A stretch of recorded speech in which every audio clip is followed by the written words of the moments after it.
afternoon and Jai Hind everyone. Today we have a master storyteller and an extremely engaging quizmaster with us, Miss Seema Chari ma'am. We are truly honored to have you with us and have a conversation with you, to be very honest. Jai Hind, thank you. Thank you for inviting me to this podcast. Okay, so with your permission I'd like to begin.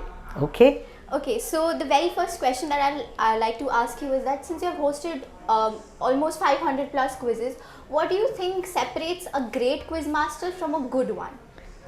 A great quizmaster from a good one. Yes. I think a great quizmaster needs to talk not just to the participants but also to the audience, because quizzing is an all-engaging mind sport.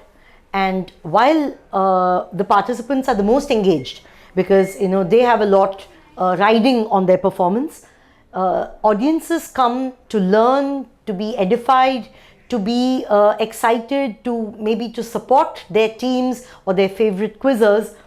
We need to give something to them as well. So a quizmaster who engages with everybody and keeps the energy going, not just for the participants but also from the audience, I think that makes a huge difference. Rightly said. So the audience connect is the most crucial. It is definitely a difference. Right. Thank you, ma'am. So the next question is, if you had to settle a debate in the world, like for example, cat versus dog, chocolate versus vanilla, through a quiz, through making a quiz. So what topic would you select to make a quiz on and settle that debate? Oh boy, you should have asked me this question before the camera started rolling. Let me tell you something from my personal experience as a quizmaster. The most unusual quiz that I have conducted was a series of quizzes on safety science. Now, you think of safety as something which is personal. You might carry pepper spray if you are in a dangerous area, or your parents tell you don't touch that, it's hot, or whatever it is. That's more from your actions. But there is a science to the safety, and in preparing that and presenting it, initially there were schools who were very perplexed when we told them we're going to do a quiz on safety, and they were like, iske liye preparation kaise kar sakte hain? Yes. And we had the same questions in our head. How do you prepare a quiz where everything is connected to safety? Eventually it not just became a really successful quiz. We had parents, teachers and kids coming to us at the end of each of these quizzes and telling us, we never realized that science can be applied to real life in this meaningful way. So when people tell us that, this accident happened, or, a landslide here, or, a road accident, or a fire, or, a cyber, lapse, these are all preventable. Okay, so safety is something that I think all of us, we navigate life making sure that we don't jump into a puddle, we don't fall off the road, we don't get our hair stuck somewhere. That's my problem, for example. But there is a science behind it, and the moment you're aware, the moment you are plugged in, you're switched in to that, you realize that you can just make the world and yourself safer. So I think I would, when people say ye ho gaya, hua nahi, aapne kuch ya to kiya ya to aapne kuch nahi kiya jiski wajah se ye hua. So a kitchen fire is avoidable, a house fire is avoidable, a road accident is avoidable. So anything where safety is a question can be solved, and it needs to be preempted. So a quiz where we touched upon these aspects really, I think, can make and did make a difference. That is a very thought-provoking topic, to be very honest. I had never thought about it ever in my life, but now that you have explained it so well, I think I'm going to start thinking more about this. Well, a book came out of it all, and I'll be very glad to send your school a copy of that book on the science of safety. Sure, ma'am. Yeah.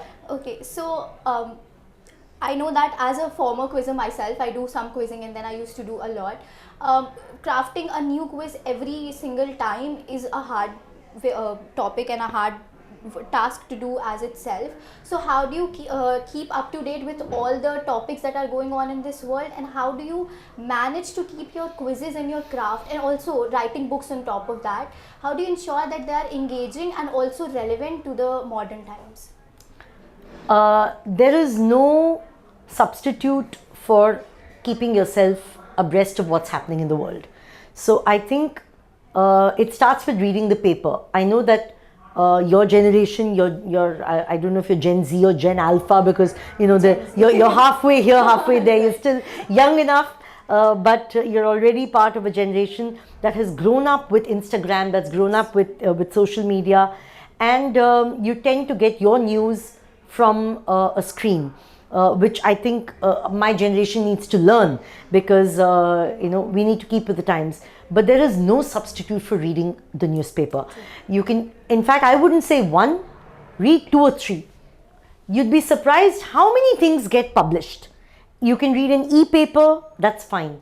Getting your news from WhatsApp University is dangerous. So I think as a quizmaster and making quizzes, there is always, you start having a knack, or a flair, or just an instinct, I think, for picking up something which is, oh, this is quizable.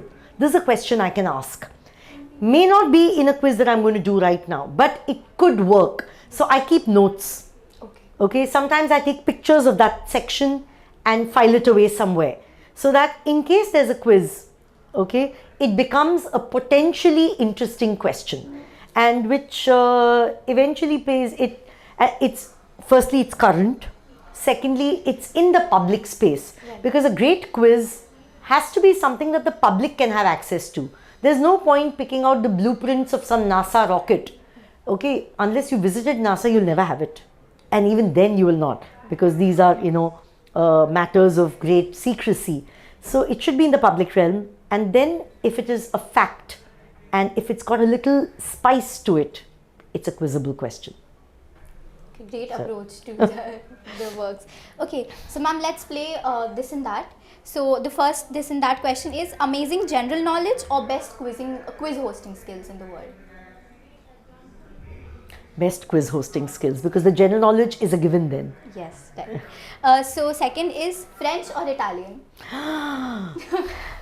Whatever answer I give, my friends from either France or Italy are going to kill me.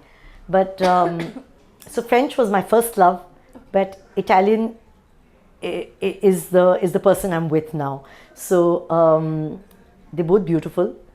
I would say French is a more international language. Yes. Okay, so in terms of operability, functionality, usefulness, it's more useful possibly to learn French. Italian is the language that you don't have to learn, but you want to learn. Okay, I think the most beautiful people, possibly the best international cuisine, the most varied vegetarian cuisine, I'm a vegetarian, the most intriguing cinema, the most gorgeous fashion, shoes, cars, design, product, ice cream, all of the things that make life beautiful are Italian. So I have to say Italian. Italian it Yeah. is. Okay. Italian. So, so the next question is very fun, and you have to think a little. But if you could have any historical or contemporary figure as a contestant in your quiz show, who would it be, and what would your first question to them be? Well, it's 2 or 3 people, all colonizers. Okay. Okay, one is Robert Clive. I wonder if he knew when he died how big the British Empire was going to be and how much India was going to be a part of that. I'm thinking Vasco da Gama, who was considered a great explorer because he, skirted the Cape of Good Hope, and he came around and, landed and created an empire that lasted beyond the British Empire in India. Exactly. I'm thinking, General Dupleix. So all the Western powers, did they realize how their colonization their imperial ambitions, did they realize at that time? I mean, they came. Some came because they were on, Christian missions, or it was a religious fervor that drove them. Others were driven by commerce, trade, spices, gold, the riches of the Orient, and some of them came to loot and plunder. So India has been the land that is one of the most looted and plundered lands since history. So I would like to ask these plunderers, invaders, or just merely colonizers. There are so many of them, I can't pick one. But I want to know, what were they thinking when they came to India? What did they think they would achieve? And looking at, how India was pivotal in the fortunes of the world, okay, since such a long time, did they realize what they have done? Because we're undoing 1,000 years of invasions. True. Even today. And yet we've got our heads held high. We're one of the few colonized countries that hasn't lost its religions.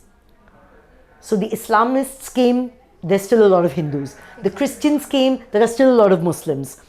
In the middle of all of this, Jainism, Buddhism continued. In the middle of all this, the caste system remained. Not a great idea. But our traditions remained. So I want to ask these colonizers, did they think this is what they would achieve? And given a chance, would they do it again? Not a quiz question at all.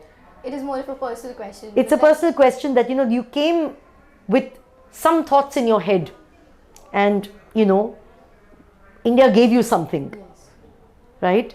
So I think, we are now finding our place in the sun, but it's taken a long time to undo all of that, that devastation that was caused by so many centuries of being submissive, I think the conversation with colonizers is much needed, not just when they began, but also the colonizers who just left before India became independent. What would they think now of India? Because when they left India, it was in state of ruins, to be very honest, and now it has developed so much. What would they think? So I think a conversation with colonizers is much needed, but then it cannot happen. Okay. Yeah, and then I think the other person I would like to talk to is Miss Emmeline Pankhurst, who's the lead suffragette, who started later became the feminist movement. Because I'm very strong about, I want to encourage quizzing. I'm very happy to speak to a quizzer, because I want to encourage quizzing, quiz mastering, general knowledge, the gaining of knowledge. I want to encourage that amongst women. I would want to first give a pat on the back to Emmeline Pankhurst. She's just one name. There are women, there's Maharani Gayatri Devi. We have a lot of heroines in India. There's Dr. Anandibai Joshi, who became the first doctor. There are so many heroines all over the world. I would like to give them all a round of applause and tell them thank you, because you gave women a path that was outside of being simply the shadow of man. I think every woman, if we are sitting here right now, every girl and every woman, I think that is because of them. The fights that they fought the fights, and we're reaping the benefits. Exactly. Today I realized in the film that we saw, I am the only female quizmaster, and I think that needs to. I was discussing that in the podium. With that needs to change. Yes, it does. Definitely. It needs to change. I want to see a few more women there on that roster. We have had women in STEP. Now we need women in this. Yes, why not? Why not? Okay. So we have the last question of the day to you. If your life had a tagline or slogan for your quizzing journey, what would it be? It's my WhatsApp tagline as well. It's cogito ergo sum, okay, which is I think, therefore I am. It is from René Descartes. Yes. And I think it's, if you're not a thinking person, then you're not a person. Then you are a block of stone. Yes, definitely. That's what makes that's what makes humans the most evolved creatures, which means we need to think before we take steps. That, we go out and burn our forests. Were we thinking before that? We go out and, kill people. Are we thinking before that? We go out and cheat and lie and, Are we thinking? We cheat in our papers. Are we thinking? Are we becoming better with our thoughts? If we are, then we are evolved human beings. Otherwise, we're just creatures. So we need to think before thinking as well. Sure. There has to be a thought process before doing any action. in Yes. this Think world. before you act. Yes. Yeah. So thank you so much, ma'am. With that, we come to the end of this podcast. It was a lovely conversation with you. So many thought-provoking ideas that I'll take with me after this conversation as well, and maybe later in life as well. Thank you so much. We're Thank so you. honored to have you once again with Thank us. you very much. Your questions were very thought-provoking. They threw me off, and which is why some of my answers were just long and meandering, because it took me some time, a mental journey to get to what I really wanted to say. So sorry, I was, I tend to be a little garrulous. No problem. I mean, my husband and children keep telling me, Mom, come to the point, don't meander, because sometimes thoughts are complex. So it takes time to, to marshal thoughts and get them to where I want them to, reach. So thank you very much. Thank you, ma'am. It was a lovely experience.